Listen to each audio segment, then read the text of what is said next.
Olá, você que está assistindo esse vídeo. Eu queria explicar rapidinho um mapa mental que eu fiz, falando um pouquinho sobre a tão falada depressão, citando uma curiosidade sobre ela, e depois eu vou dar uma dica de como lidar com as emoções, tá bom?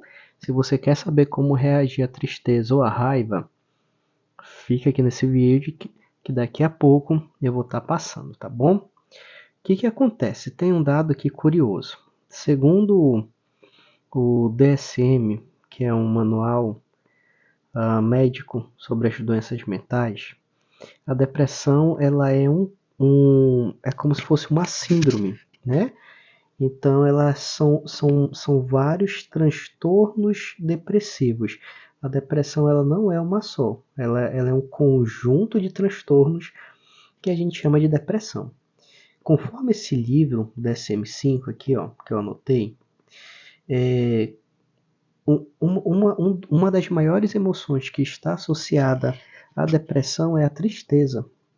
E dentro dos transtornos depressivos associados à tristeza, nós temos o transtorno depressivo maior, que é a depressão que a gente conhece, né?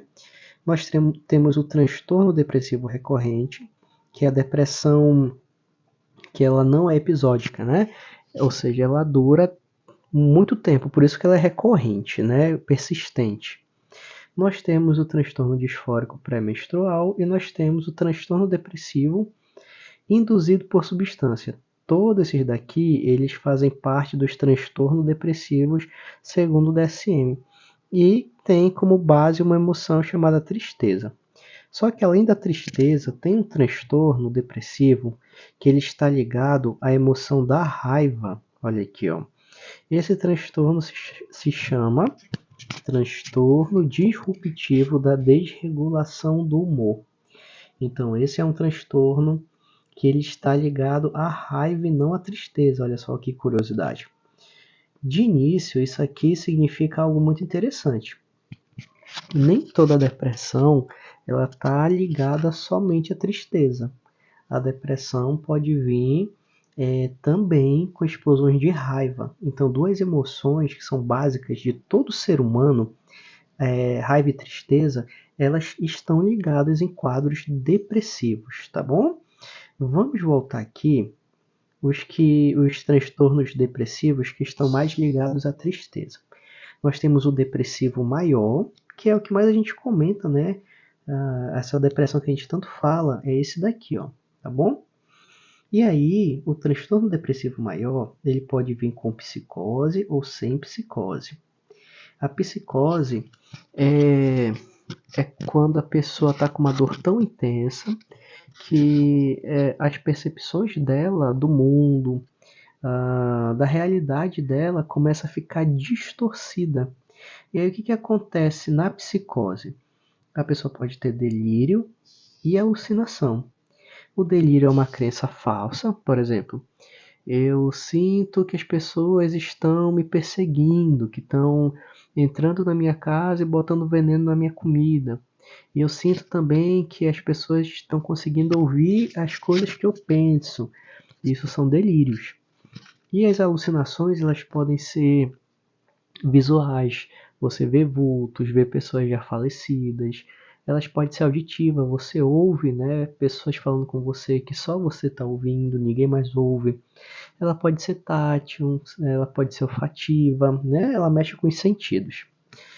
E nas alucinações auditivas, as vozes podem ser vozes gentis, no sentido de que ela fala palavras confortantes, mas sempre são palavras confortantes, mas sempre visando a morte. Né? Ela fala que se morrer vai ficar tudo bem, que logo esse sofrimento vai acabar. Então é vozes amigas entre aspas, né? E tem as próprias vozes inimigas, que são as vozes que falam do comportamento da pessoa, são vozes que dão comando, né, para a pessoa tirar a própria vida. Então a depressão ela pode vir com essa alteração da realidade, que é uma psicose que a gente chama, ou ela pode não ter psicose, mas apresentar o quadro de tristeza, de ideias de morte, de falta de prazer, perder peso ou ganhar peso, enfim, tem uma série de coisas, né? Que está ligada com esse transtorno depressivo maior aqui. Quando a gente fala do transtorno depressivo maior, tem um outro nome dentro da medicina, que é depressão unipolar. Unipolar é porque, assim, é só aquele quadro depressivo da tristeza. Se porventura a pessoa está passando por uma tristeza, e nesses momentos de tristeza ela tem picos de euforia, de agitação, de inquietação, e ela começa a se sentir muito bem, e, tipo alternando entre um quadro de muita felicidade, alegria, prazer, para um momento de muita tristeza, falta de motivação, falta de interesse nas coisas. Ela sai de uma depressão unipolar e ela vira uma depressão bipolar. E aí, no caso, a nomenclatura não é depressão bipolar, já é bipolaridade, só que com a depressão, né? Bipolar é porque bi é de dois e polar é de polos, dois polos. Um polo mais eufórico, mais agitado, e um polo mais depressivo. Então é a bipolaridade. Então, quando a gente vê que a pessoa tem essa mania ou hipomania, que é um tipo de agitação, isso aí já é bipolaridade, já não é mais transtorno depressivo maior. Por isso que precisa de um especialista para saber se a pessoa está com depressão ou ela é bipolar e no momento ela está com um quadro, né, depressivo, no sentido que naquele momento o humor dela não está elevado, está rebaixado, mas que a qualquer momento ele pode se elevar de novo. Isso aqui é um assunto que dá pano para manga, tá? Se for falar de bipolaridade, mas enfim, mais ou menos isso. E dentro dos critérios que o DSM propõe, tem o critério A, e dentro do critério A tem o número 1, que fala que para que seja considerado depressão, a pessoa tem que apresentar alguns sintomas específicos. Um desses sintomas é o humor deprimido. Só que assim, olha só aqui, diz assim, ó, em crianças e adolescentes pode haver humor irritável. Ou seja, uma criança ou um adolescente que está com depressão, essa depressão patológica de doença mental, em vez de ser uma tristeza, que é uma emoção que a gente associa, né, que é a tristeza, ó, humor deprimido, a gente associa a tristeza, que a pessoa chora, se isola, ela pode ter humor irritável. Então sai da tristeza e entraria numa outra emoção, que é a raiva. Então olha só como a depressão não é só tristeza. Aí fora isso tem esses outros quadros, né, que também fazem parte dos quadros depressivos, como transtorno depressivo persistente, foi o que eu falei. Tem o disfórico pré-menstrual. A palavra disfórico é o contrário de eufórico. A euforia é uma agitação e a disforia é um rebaixamento do humor. Então, assim, nós temos o depressivo induzido por substâncias e nós temos o depressivo devido a outra condição médica. Então, dentro desse livrinho aqui, o DSM-5, todos esses transtornos fazem parte e eles são muito associados ao rebaixamento do humor, que seria a tristeza. Só que também nós temos um outro, que é o transtorno disruptivo da desregulação do humor. Nesse, o que predomina é um transtorno depressivo, tá? Mas a emoção que está por trás, é o cenário onde esse transtorno aqui acontece, é a raiva. Olha só, então uma pessoa com uma explosão de raiva, com uma raiva assim incontrolável, que adoece ela e afeta todos os, como é que eu posso falar? Todos os níveis da vida dela, ela pode estar com um transtorno depressivo, tá bom? E aí assim, ó, tem aqui alguns critérios que eu anotei. E aí, basicamente, ó, explosões de temperamento grave recorrente manifestada verbalmente ou comportamentalmente, que são grosseiramente desproporcionais à intensidade. Essas explosões são explosões de raiva, né? E aqui, as explosões de temperamento são inconsistentes com o nível do desenvolvimento. As explosões de temperamento ocorrem em média 3 ou mais vezes, né, por semana. O humor entre as explosões de temperamento é persistentemente irritável e raivoso. Então, assim, um quadro depressivo ele não é só tristeza. Eu acho que é isso aqui que eu queria pontuar. Depressão ela pode também vir acompanhada de irritabilidade, tanto em adolescentes e crianças, como em um quadro específico, que é o quadro de transtorno disruptivo da desregulação do humor. E aí, assim, depressão ela é muito mais do que tristeza. Ela também pode ter um pezinho na raiva. Tristeza e raiva são emoções humanas que todos sentem. Todo mundo, independente da religião, do status, de formação, enfim, todos nós temos tristeza e raiva. A vida, ela é esse oceano de emoções, né? Que uma hora nós estamos navegando em uma emoção e em outro momento nós estamos navegando numa outra emoção, tá? Isso é a coisa mais natural do mundo.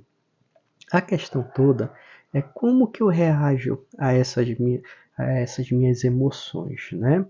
E aqui tem um mapinha que eu fiz, que esse mapa ele é da terapia comportamental dialética. É um livro que tem tanto para o cliente quanto para o terapeuta e com uma série de informações de como a gente reagir às emoções. Uma das sugestões para a gente aprender a regular a tristeza e a raiva, para que ela não se intensifique tanto, é aprender o que as emoções fazem pela gente. Porque quando a gente consegue ter consciência do que uma emoção faz por mim, eu começo a entender o papel daquela emoção que eu estou vivendo. A tristeza tem um papel na minha vida, a raiva tem um papel na minha vida, e elas estão querendo dizer alguma coisa. Então, em vez de eu querer calar minhas emoções, como a maioria das pessoas fazem, eu começo a reconhecer isso, e esse reconhecimento, né, quando eu observo essa emoção, eu consigo descrever ela em palavras, isso me ajuda a regular ela. Por isso que a terapia tem um poder tão forte na hora de aliviar sentimentos intensos, porque observar e descrever, né, sabendo que a emoção faz por mim, é uma maneira de regular as emoções. A DBT fala disso. DBT, como eu estou falando, é uma sigla em inglês, que no português é Terapia Comportamental Dialética. E aí, assim, ó, o que as emoções fazem por mim, fazem por você? Primeiro, elas nos motivam e organizam para a ação. No fundo, esse textinho vai dizer o seguinte, que toda emoção ela vem com um impulso natural que ela me leva a agir. E esse impulso, a qual eu respondo a essa emoção, ela é biologicamente programada, ou seja, o nosso corpo ele é preparado para agir as emoções. E essa ação ela é rápida, muitas das vezes ela não é pensada, ela não é muito consciente, ela simplesmente acontece. Então, assim, a emoção, por exemplo, da tristeza, ela faz com que eu me isole, com que eu sinta que algo que é importante para mim está sendo ferido, uma necessidade minha está sendo desrespeitada. Então ela vai me fazer agir mais ou menos em virtude disso, de me proteger, né, de alguma coisa que para mim está sendo dolorida. A raiva também, ela vai me fazer agir no sentido de levantar a voz, né, de ir para cima, de gritar, e muitas das vezes isso é biológico, é natural nosso, que a gente nem percebe, não é muito consciente. É porque as emoções têm esses impulsos, tá bom? E aí, assim, é por isso que elas nos organizam para a gente agir. Ela economiza tempo quando eu preciso lidar com alguma coisa que eu não tenho muito tempo para pensar, eu só reajo. Por isso que muitas emoções elas são reativas. Ó, as emoções comunicam aos outros e influenciam. Resumindo esse textinho, o que acontece? Nossas emoções elas têm o poder de comunicar, de passar mensagem para as pessoas com quem nós convivemos. Por exemplo, quando a gente está com raiva, a gente, por mais que diga que está tudo bem, os outros conseguem perceber pela nossa mudança de voz, nossa mudança de atitude, nossa mudança de postura.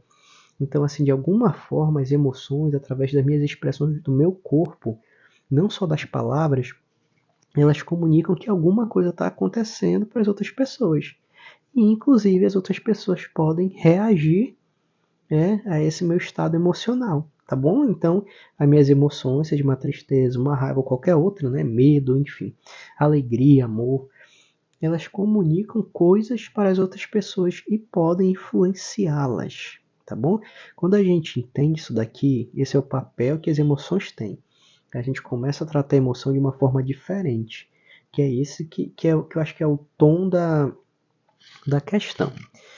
E aí tem uma outra, que assim, um papel que uma emoção tem na nossa vida, que também é muito interessante, que assim, ela traz uma comunicação, uma mensagem, uma informação para mim.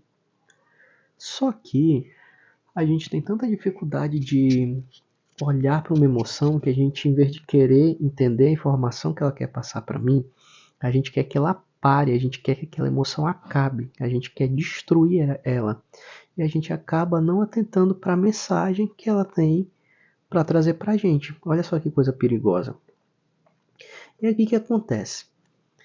Tem uma questão que eu destaquei aqui chamada verificar os fatos. Isso significa mais ou menos o seguinte, eu não vou ler todo esse texto porque eu quero ser bem objetivo. Mas assim, fatos são coisas do mundo concreto que tem evidências que está acontecendo. Por exemplo, se nesse momento eu ouço chuva cair, e aí eu vou lá para fora, olho para o céu e vejo que realmente a chuva está caindo, observo. Isso é um fato, a chuva está caindo. Agora, uma emoção, ela é diferente de um fato. A emoção pode dizer assim, olha, eu me sinto muito mal quando eu vejo chover. Olha só, emoção é um estado, digamos assim, que eu estou naquele momento e que me faz perceber o ambiente que eu estou. Já os fatos é realmente algo que está acontecendo no mundo concreto. Por que eu estou diferenciando isso? Porque muitas das vezes as nossas emoções elas não correspondem aos fatos. Tratar emoções como fatos causa dificuldade. E aqui está um exemplo.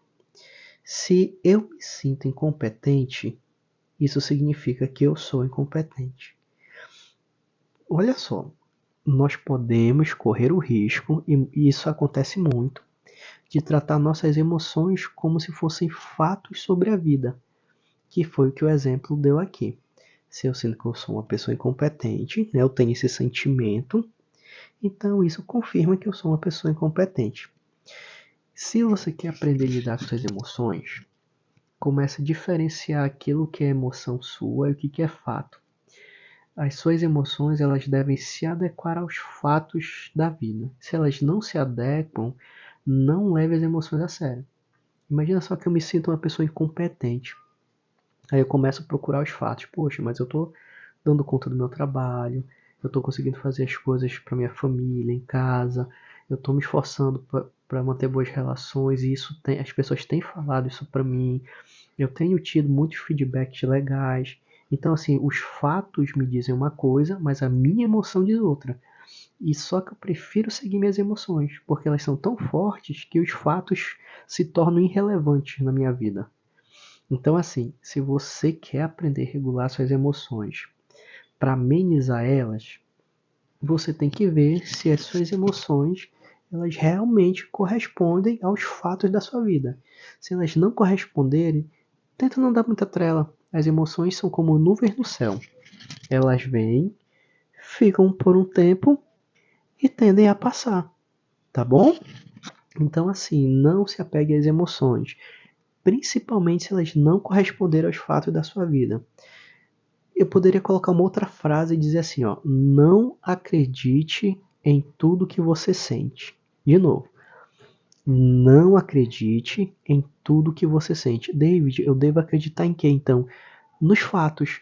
Investigue a sua vida, olhe como anda seu dia a dia e veja aquilo que pode desconfirmar suas emoções. Porque se você só olhar para suas emoções, elas podem distorcer a sua razão e fazer você enxergar as coisas de uma maneira errada. Então, assim, são essas dicas que eu gostaria de passar, tá bom? Como eu falei, algo bem conciso, algo bem simples, com o objetivo de fazer você refletir nessa questão da depressão, das emoções que envolvem a depressão e como que a gente pode reagir a essas emoções, tá bom? Espero que você tenha entendido e se você puder deixar um comentário aí para mim, me dar um feedback, eu sentiria muito agradecido. Um grande abraço!